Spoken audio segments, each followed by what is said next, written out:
Hey guys, welcome back to today's video, and this is a brand new political discussion based video. I'm back actually. It's been quite a while since I made a video on this channel, mainly because I just been busy with school, and I have also became the social media manager over at Pro-Rep Coalition. We're a nonprofit advocating for multi-party democracy through proportional representation from the state of California to strive for more better democracy, not just in California, but also in the United States overall. I've also been a volunteer over at California Ranked Choice Voting Coalition, working to implement and advance the cause of ranked choice voting all across California for all of our state, local, and federal elections. And just in February, actually, I participated and volunteered in a phone bank that would urge voters to vote yes on ballot measure CA5 that would institute ranked choice voting for Redondo Beach. Great news, it passed by an overwhelming margin. 77.49% of voters in Redondo Beach voted for ranked choice voting to be used for their future city council elections. They became the 8th city in California to adopt ranked choice voting, and they became the first ever city in Los Angeles County to also adopt ranked choice voting, which is the instant runoff voting system, not the proportional system. But it's a start. It's a start. Slowly build up to real electoral reform, which is proportional representation, which would honestly create a more representative democracy in California and America. But that's the areas I've been up to and why I haven't been posting a lot on my YouTube channel, mainly because I've been busy with school and I've been volunteering for Pro-Rep for California Ranked Choice Voting and also Pro-Rep Coalition. But I have a little bit more free time since it's the start of my spring break from school for the next week. And I will have a bit more free time uploading content for you guys on this channel. And I'm excited to be back because I will never give up, because we're always in the fight to reimagine a more positive and more diverse and more inclusive America for all Americans. So back to the main topic of this video.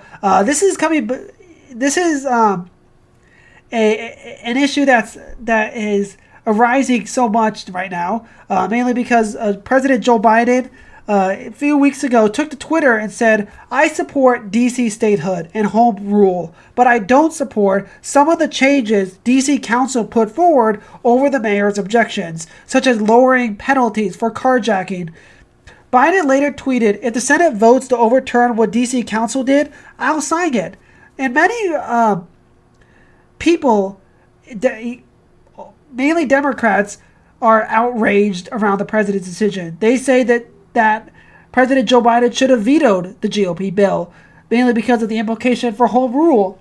Plus, Mayor Muriel Bowser, who objected to a lot of those changes, those crime measures that the city council put forward, yes, she opposed those crime measures, but she also urged President Joe Biden to veto the GOP bill because it takes away this idea of self-governance, where DC is quite capable of governing themselves and finding and implementing policies that works better for them and not so good for another state.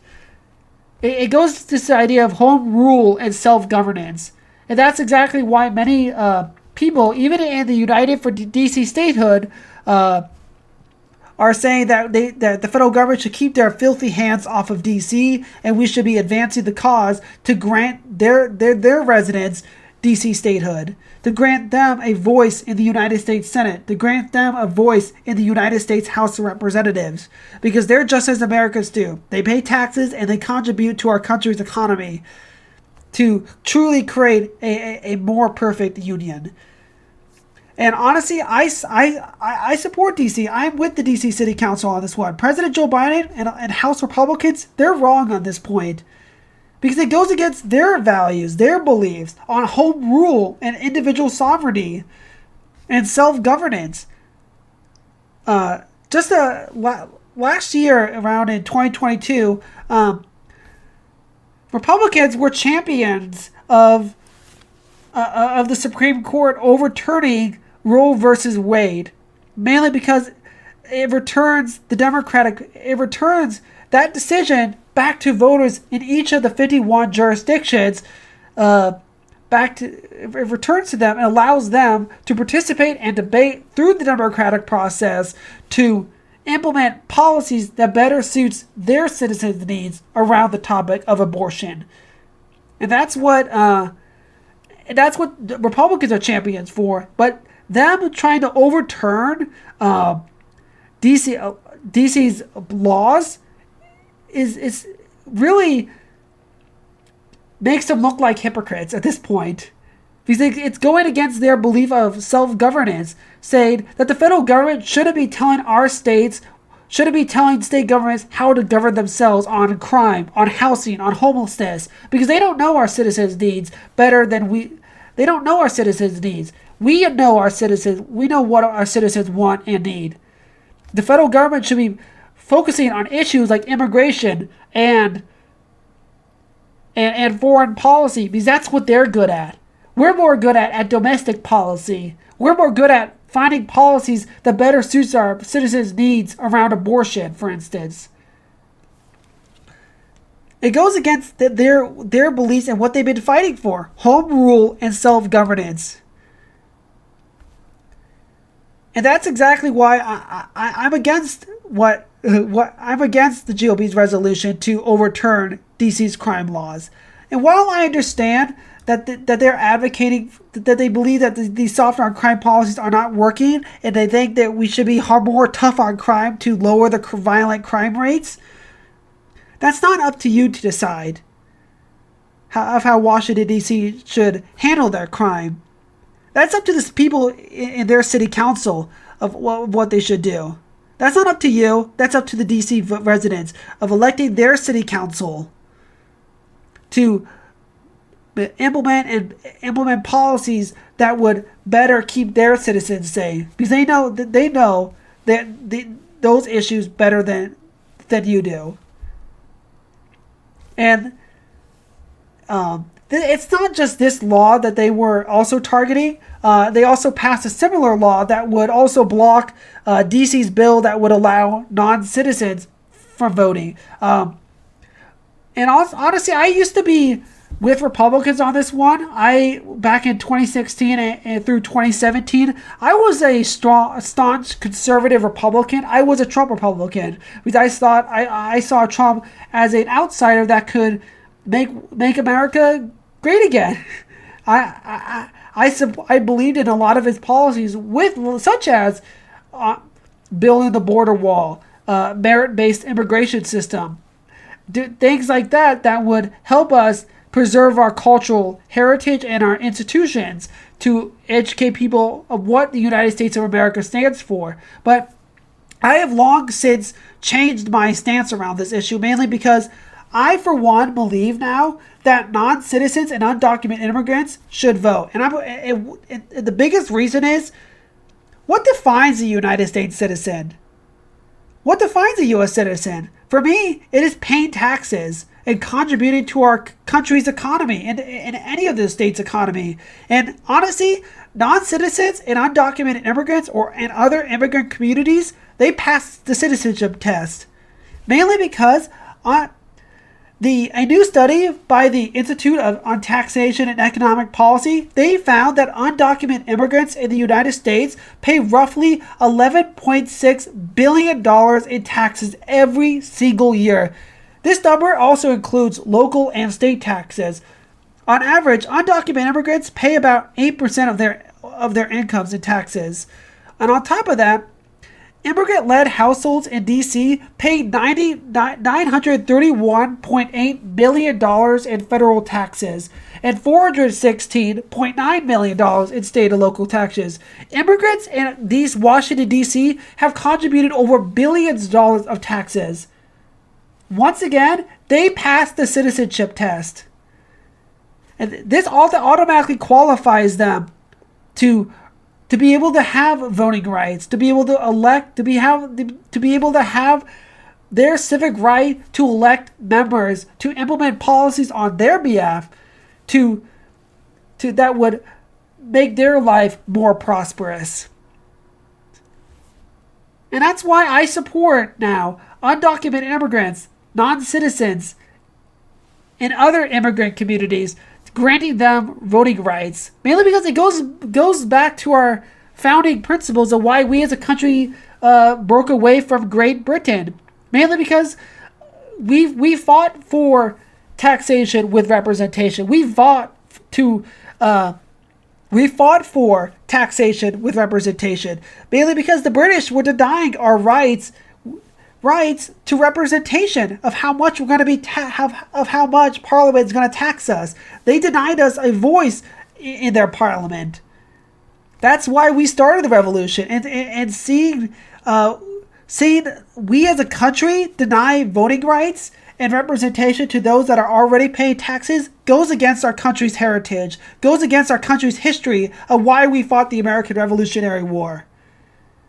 And that's why I support, if anyone pays taxes in our country, we should grant them voting rights. They should have the right to run for any level of city government in the United States of America, for any level of government. And that's why I support immigrants, and no matter who, if they're undocumented or non-citizens, they deserve voting rights if they're paying taxes. That is one of the most key duties of being a citizen of this great country, that's enshrined in this idea of liberty and freedom, the right to govern ourselves, and the right to pursue a dream that we want to live. But going back to this idea of home rule, if the citizens of DC, if they voted for these soft on crime city councilors, even though the mayor might disagree with it, and they overturned the executive's and they didn't disagree, and they overwhelming them disagreed with the DC mayor's decision on those policies, and they still overturn her veto, then that is simply what they should get. If they voted for soft on crime people to govern them, that is what they should get. It's democracy, for crying out loud. It goes to this idea of democracy, allowing the people to govern themselves, allowing the people to have the right to choose what their path, what their destiny is. And that is what the United for DC statehood. That is what DC, their single House of Delegate Eleanor Holmes Norton is advocating for. Home rule, giving them the ability to self-govern without the federal government coming in there and telling them, okay, no more soft on crime policies. We're just going to completely overturn your democratic mandate, and we're going to dictate on you that you can't have soft on crime policies. How would you feel as a resident of your own state, like in California or Ohio or Pennsylvania, where the federal government is coming in there and overturning your state's voting laws? How would you feel about that? How would you absolutely feel about that? How would you feel if they would overturn your healthcare law? You know, you voted for your state officials to implement policies that you support. How would you feel if the federal government took away your democratic voice to implement policies that work best in your region of the country? How would you feel? For me, I would be absolutely pissed off. I would be absolutely furious, because it goes against our founding principles of this country of self-governance and liberty. And that's why I strongly support DC statehood, why I support home rule. Mainly because the citizens of Washington, D.C., they want it. They voted for it. And that is simply what they should get.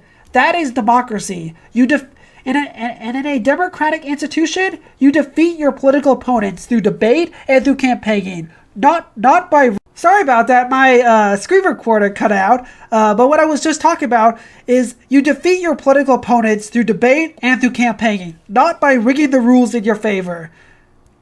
That is the fundamental principle of a democracy. It's a battle and a clash of our ideas and citizens and political parties all coming together, forging coalitions to broaden themselves, to earn their, to be able to impose their will on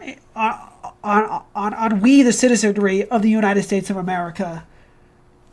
That is the fundamental ideal of democracy, and why I stand with you for United. Why I stand for United for DC statehood, and why I stand with Muriel Bowser and Eleanor Holmes Norton, mainly and the DC City Council, to finally put an end to finally tell the federal government to keep their filthy hands off of Washington, D.C., to keep their hands off of the city council's decisions and laws of what they passed, because their citizens voted for those members in. They gave them their consent.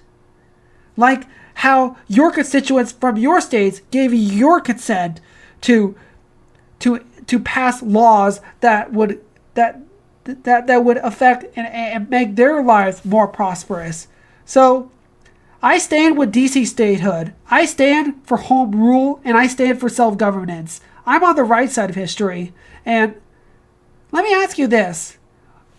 Are you? But overall, you guys, share your opinions in the comment section below. Where do you guys stand on this issue? Do you absolutely agree with me? Do you think the federal government should keep their hands off of Washington, D.C.? You think House Republicans and President Joe Biden are in the wrong here? And do you guys agree with me on D.C. statehood? Share your opinions in the comment section below. If you disagree with me, that's okay, because we're all in the fight to reimagine a prosperous America. But still comment down below. Let your voice be heard.